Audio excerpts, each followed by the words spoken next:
We recently tried making dessert crepes using the electric stove and the Tokit mixer. Though to mix the batter, you can really use any electric mixer. We'll be using a Tokit built-in recipe that makes 6 serves. It starts by melting 15 grams of butter. Then we can use the built-in scale to get an approximation of the rest of the ingredients. We poured in 250 grams of milk, which is 250 milliliters.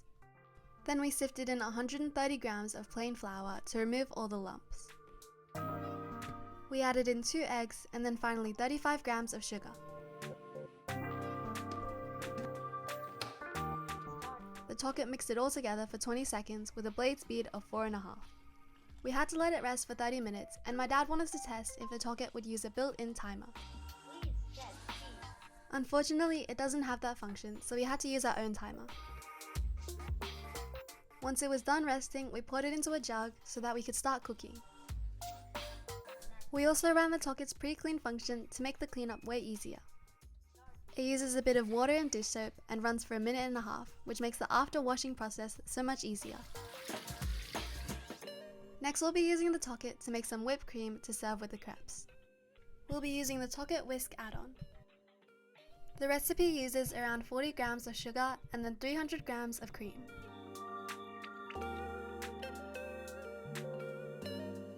The Tokit runs for 1.5 minutes at a blade speed of 4 in order to whip the cream.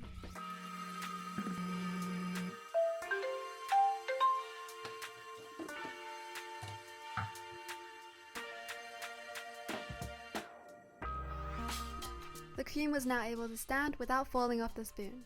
My mum gave it a quick taste and it was perfectly sweet. We transferred the cream into a serving bowl and it was finally time to fry the crepes.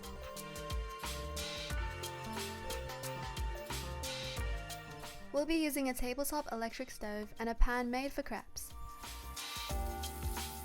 We'll start with a little bit of butter so the batter doesn't stick.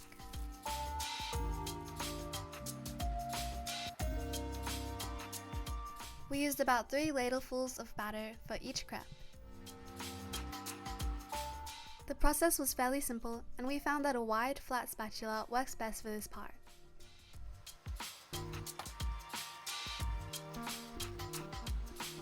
Now it's finally time to give it a test.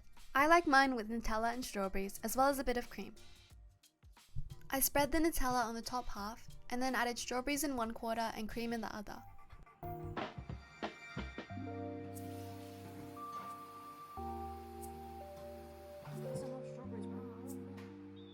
And of course, you can never have enough strawberries. My method was to fold it in half and fold it in half again, though I'm not sure what the proper way to eat a crepe is. I took a bite and by far this is one of the best crepes I've ever had. The cream pairs really well as it's sweet and fresh. I couldn't help but add even more on top. 1 crepe per person is filling enough and it's the perfect way to satisfy your sweet cravings.